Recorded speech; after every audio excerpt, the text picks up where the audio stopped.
Early in the 21st century, Acura stopped using the name Integra after 15 years. But here, for the 2023 model year, it's back. Is it sporty enough and luxurious enough to attract buyers? Let's find out today on Family Wheels.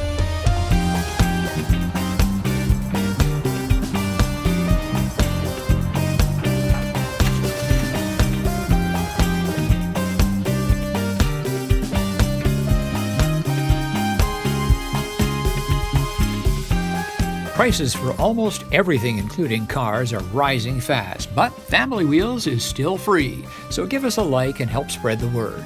While you're doing that, subscribe and click the little bell to be notified when each review comes out. Leave a comment to share your thoughts with others. Thanks.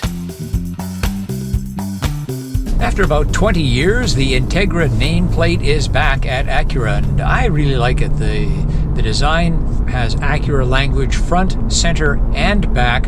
A really handsome design that fits within the Acura mold, the image. The Integra is a powerful little thing.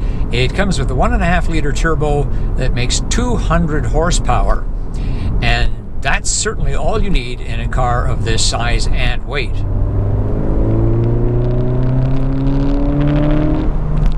Here in the A-Spec we have a choice of transmissions, continuously variable automatic or the lovely 6-speed I have here, and this for me is the way to go.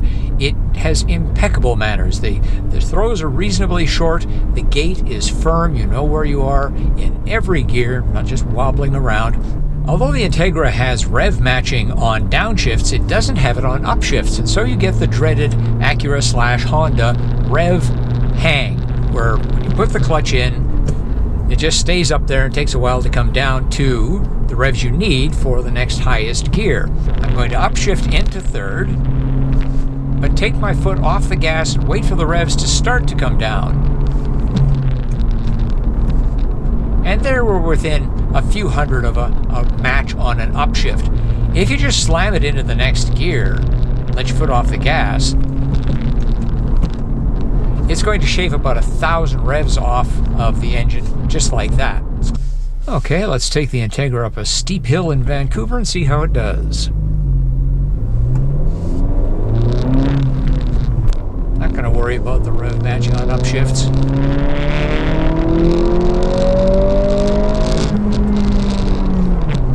I just shaved about $3,000 off the engine of this thing by going from second to third at about 5,500, 6,000 RPM. The handling is just superb.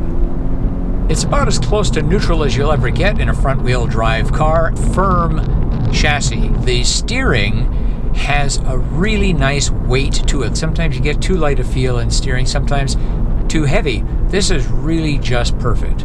We've got 4-wheel disc brakes, and a larger spec tire at this level should help with the braking. Very sure-footed, not grabby at all, nice and linear. The Integra interior has the luxury and go-fast design combo that usually spells sales success, but it could do with more differentiation from the Honda Civic. Its seats look and feel racy, especially in red, but the Acura's challenge is that the interior of the Civic already looks like that of a more expensive car, thanks to a clean and well-executed concept anchored by the egg crate design across the dashboard. The Integra replaces most of this with carbon fiber look plastic. Also, the gauges, touchscreen, and HVAC setup is basically the same as the Civic. On the other hand, I'm happy to report the Integra does not have the fiddly Acura touchpad controller, which has been deservedly criticized here and by other reviewers. Instead, it has the familiar Honda-style touchscreen that works very well, thank you. The Integra is not as easy to load as its Honda Civic hatchback cousin. The end panel is higher, which means more lifting when loading, and installing or removing the cargo cover is awkward. Otherwise, the Integra has enough room for our test cargo, 3 bags of groceries, a stroller, and a backpack, with a bit to spare. Being a hatchback, the 23 Integra gains cargo space over its predecessor, the ILX, which is a sedan. The Integra just passes our Family Wheels child seat test. Behind me, the kind of seat that takes up the most room, rearward facing. I'm 5 feet 11 inches tall, 180 centimeters, and my knees do clear the glove box door, but only just. At this trim level, the passenger does get a power adjustable seat, but only back and forth as well as seat back angle, not up or down or tilt. The driver's seat at this spec gets a 12-way adjustable. It includes lumbar and a really nice tilt feature that kind of makes up for the shortness of the seat pan. There's decent room in the back of the Integra for an adult. My knees are not touching the seat in front of me, which is set up for me. There's adequate headroom despite the sloping roofline. Niceties at this spec include a rear seat heat. We've got a couple of USB-A ports, but there is a glaring omission. There are no HVAC vents. Maybe you've been thinking, why not just get a Honda Civic Si?